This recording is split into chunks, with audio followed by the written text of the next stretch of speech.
friends, welcome back to my channel. My name is Shelly and I am so glad you are here. Make sure you like and subscribe and also hit the bell notification so you don't miss anytime I upload. Today's video, we're going to talk about traveling alone, which apparently is a great fear for a lot of people, but it is my favorite way to travel and experience new things. I've been on several solo trips. I call them solocations. And I'll just tell you a little bit about some reasons that you should try it. There are many reasons why someone might choose to travel alone. For me, sometimes my friends don't always have the same schedule I do. I'm single. A lot of my friends are married with kids and they can't just drop things and go travel. There's a lot to consider, especially when, you know, you have a spouse and children. So it's not always easy for someone to be able to just travel and go places and all that. I'm a teacher. I get the summer off and a lot of my friends don't. They might get, you know, 1 or 2 weeks of vacation a year is pretty standard in the United States.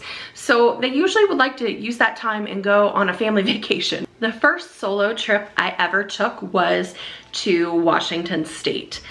My little heart feels like it belongs. I feel like I should live in the Pacific Northwest. I live in Ohio. Love Ohio, but I love the Pacific Northwest. And specifically, at the time, I was obsessed with Twilight. I was a twihard. Twilight actually got me through a very hard time. My mom passed away from cancer in 2009. My dad had passed away from cancer 6 years prior. So at that time, I was 28 and lost both my parents. And I relied on Twilight a lot. It really got me. It was a distraction. It was a nice distraction. A couple weeks after my mom had passed was the midnight premiere of New Moon. And so we went to that and then I got obsessed with all things Twilight, all things Washington State. So the summer, it would be 2010, the summer after my mom passed away, I decided I was going to Seattle by myself. My friends thought I was nuts. They were absolutely convinced I was gonna get kidnapped or killed or worse. I don't know what's worse than getting killed, but you know, they thought bad things were gonna happen to me because I chose to travel alone. I flew to Seattle and I actually stayed in a hostel, which is not a really popular thing for Americans to do. It's really popular if you go over into Europe. A lot of people, you always think about like hikers, backpacking, and then staying in hostels. And the same thing when people from other countries come to the United States, they stay in hostels a lot. But I stayed in a hostel in downtown Seattle, right near Pike Place Market. It was the best experience for me. I got to befriend people from other cultures and other countries I wouldn't normally get to do in my day-to-day life here in Appalachian, Ohio. It was just so wonderful. I wandered around the city by myself. I did all the touristy things. My favorite thing that I did on a solo trip, and I was really scared to like do things solo. My favorite thing, I went on a food tour of Pike Place Market and there were like 12 people, including me, on this tour. I was the only one who didn't work for Microsoft. Everyone else, it was like a team building event. I think it was the Human Resources Department. So shout out to the 2010 Human Resources Department at Microsoft. Y'all were awesome. And they took me under their wing. They decided I was the director of special projects and I went around with them for the day on this food tour. Amazing experience. They were amazing people. But had I gone with someone else on that tour, I wouldn't have got to meet these amazing people probably. My number one reason that you should travel solo is to step outside of your comfort zone. If I had not traveled solo to Seattle and gone on the food tour, I would have never met those amazing people from Microsoft and had that experience.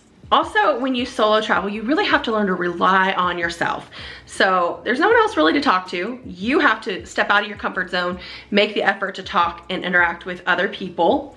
You know, you have to be able to handle things if things go wrong. If you miss your flight's delayed, if you're driving, if your car breaks down, you have to be able to handle that and keep a calm, level head and make the decisions. One other thing too, for me personally, stepping outside my comfort zone, in general, I'm kind of introverted. You'd probably never know, but I live alone and I just like my solitude and silence. But a really cool thing is that sometimes I'm really outgoing when I'm around strangers. I'm more outgoing with strangers than I am with my friends sometimes. I really enjoyed that first solo trip to Seattle. And then I ended up renting a car and I drove to the Olympic Peninsula. I hiked around Olympic National Park, which highly recommend. It has beaches, it has the temperate rainforest, it has mountains. It literally has something for just about everybody. But that's my second reason you should solo travel. You do what you want when you want. You decide on the itinerary or no itinerary. You decide where you want to go, what your budget is, where you want to eat. All the decisions are yours and yours alone. I wanted to spend the night in a Twilight themed hotel. My budget, my money, I can do that. If I wanted to walk around the town of Forks and take pictures with cardboard cutouts of Edward, I absolutely could do that, and I did do that. If I find any of these pictures from this trip, I know I have them. I'll put them in. That was kind of the day before smartphones. I don't think I had a smartphone at that point in time, and they're on my digital camera saved somewhere on a flash drive, so I'll find them. So you decide what you want to do when you want to do it and your budget. So I stayed in a hostel. If I'd gone with a friend, maybe they'd be like, no, I don't want to stay in a hostel. That's not safe. Let's stay in a fancy 5-star hotel. But for me, I'm usually okay staying in a hostel. I did rent a nicer hotel when I got out to the Olympic Peninsula, just as something fun. And you control your budget. You control where you want to eat. Sometimes on my solo travels in the middle of the day, I'm tired and I want to go back to my hotel room and take a nap. That's on me. I'm not, when I travel solo, I'm not at the mercy of someone else's whims or a tour guide. I can do what I want when I want. Another good reason to travel solo is you really learn more about who you are. For me personally, it was cathartic. Traveling alone that first time was cathartic. As I mentioned, it was the summer after I lost my mom, and that was after losing my dad a few years prior. So I really felt alone at that time. And then I knew after this trip, and actually I was sitting on top of a mountain in the Olympic National Park, I knew that if I could handle this, I could handle just about anything life had to throw at me. I knew it was healing that I knew I would be okay without my mom. I knew it. And you know, what are we, 11 years later, I'm all right. Another good thing is learning to be alone with your thoughts. It's just nice to tune out everybody else and just focus on your thoughts. Some of my other favorite trips I have taken, I went to New Orleans solo. That was really cool. That was a fun trip. Oddly enough, it was spring break a few years ago, and I was on the plane, and I go to take my seat on the plane, and an old coworker and her husband were in the same row. So that wasn't intentional, and we had dinner one night, but I didn't know she was going to New Orleans, and she didn't know I was going to New Orleans, and we didn't know we were on the same flight, so that was kind of cool. New Orleans was cool. I didn't really feel safe going out at night there on Bourbon Street alone. In New Orleans, at least at the time, there were big signs like say walk in large groups and things. I think New Orleans is beautiful, but if I would go there again, I would take people. I've also flown to the Dominican Republic. I was going there for a paparazzi trip, but I flew by myself and I was staying with a roommate that I didn't know. So it turned out to be Dee, and she was amazing. So we had a great time down there, but at the time I was flying solo. My most recent trip, you maybe have seen, I took myself on a solo birthday trip to Cleveland, and we went to Lake Erie. I took the dog. That was fun. I've never taken my dog on a trip before. That was a good time. Of course, there are safety things to consider when you're traveling solo. I always make sure that people back home know where I am, like someone knows where I am and what I'm doing. So if when I was in New Orleans, I went on an alligator tour. I went to a swamp with some people randomly. Oddly enough, a group of retired teachers, and they were amazing. But I always make sure I tell someone where I'm going, what the contact info is, just things like that, even if I'm across the country. I usually don't go out at night.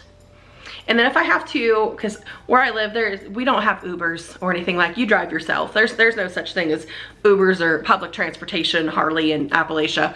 So if I Uber or do something like that, I always make sure to send my route to someone so that they know where I am. Or if I'm in a taxi going to and from the airport or train. I love trains.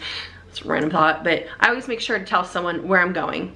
But I'm hoping to get to travel some more solo this summer. All right, well, hey, if you have any questions about solo travel, leave them below.